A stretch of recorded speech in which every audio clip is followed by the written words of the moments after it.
Merci, Monsieur le Président. Ayant dit tout à l'heure de manière assez précise ce que nous pensions du plan de relance, je m'en tiendrai au budget supplémentaire et donc aux conséquences pour 2020 de la crise Covid qui nous a été présentée par le vice-président Étienne Blanc. D'abord, partager quelques observations.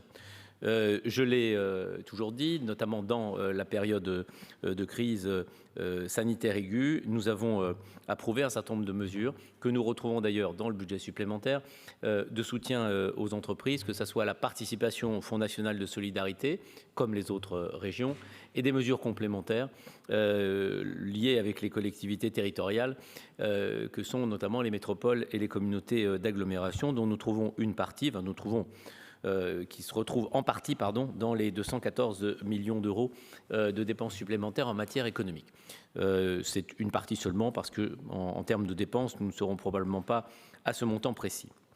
Au-delà, ce budget supplémentaire montre que l'impact pour l'année 2020 de la crise et sur ses finances est au total modeste. Ça ne veut pas dire qu'il n'y a pas d'impact, ça ne veut pas dire qu'il n'y a pas eu de travail, ça ne veut pas dire qu'il n'y a pas des perturbations dans l'exécution des politiques régionales, mais quand même, c'est malgré tout bien logique.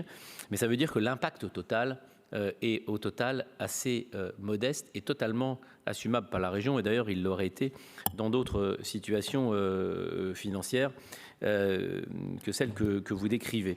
Puisque finalement, il faut quand même le redire, en fonctionnement, le solde est même positif, puisqu'il y a plus de diminution de recettes que d'augmentation de dépenses, notamment parce qu'effectivement et légitimement, et de ce point de vue-là, je partage l'analyse d'Étienne Blanc, il y a, quand le transport n'est pas fait, le service n'est pas fait, il y a des dépenses qui ne sont pas dues. Et par ailleurs, il y a qui vont au-delà des dépenses qui, elles, ont été accrues. En ce qui concerne l'investissement, le bouclage budgétaire qui se fait à 83 millions d'euros, 84 millions d'euros d'emprunts supplémentaires ne sera probablement pas réalisé.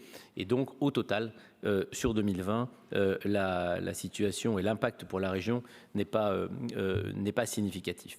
En revanche, je partage aussi les inquiétudes pour 2021. Je ne vois pas là, pour le coup, les 400 millions d'impact sur l'année 2020 que le président vient d'évoquer. Par contre, il est clair que l'année prochaine, il y aura un impact qui n'est pas chiffrable précisément, mais qui est indéniable, notamment par l'effet retard de la CVE. Et l'année prochaine, nous n'aurons pas, par définition, il faut le souhaiter, les diminutions de dépenses que nous avons eues cette année, parce que comme il n'y aura pas, nous le souhaitons tous, de confinement pendant 2 mois, eh bien nous aurons les dépenses de fonctionnement à taux plein des politiques régionales. Donc il y a un impact 2021 qui sera plus important. Je partage également, par souci de cohérence, et je le dis ici, le fait que oui, la réponse du gouvernement et de l'État n'est pas à la hauteur des enjeux des collectivités territoriales. C'est 750 millions d'euros qui avaient été promis au bloc local, communes et EPCI par le Premier ministre il y a à peu près un mois.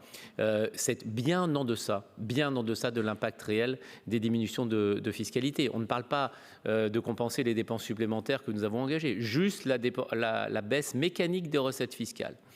Et effectivement, en début de mandat, si le gouvernement ne va pas au-delà, ce qui se passera, c'est que les collectivités territoriales ne prendront pas les décisions d'investissement à l'automne, elles n'engageront pas les grands projets, elles patienteront par souci de prudence, parce qu'on leur dira « vous perdez 20% de votre capacité d'autofinancement, vous avez 6 ans devant vous, on va voir ». Et donc nous ne serons pas au rendez-vous de la relance, non pas en 2020, mais en 2021 et 2022, ce qui d'ailleurs réduira l'impact du plan régional qui consiste aussi à accompagner les collectivités territoriales.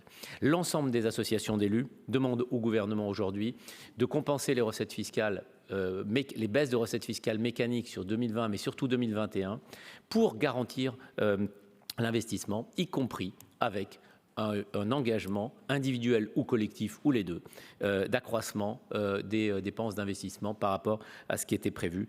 Et effectivement, de là dépendra notre capacité à agir dans ce cadre. Voilà, Monsieur le Président, ce que je souhaitais dire sur ce budget supplémentaire que nous ne voterons pas parce que nous, par cohérence avec le vote du budget, mais qui n'appelle pas d'autres observations.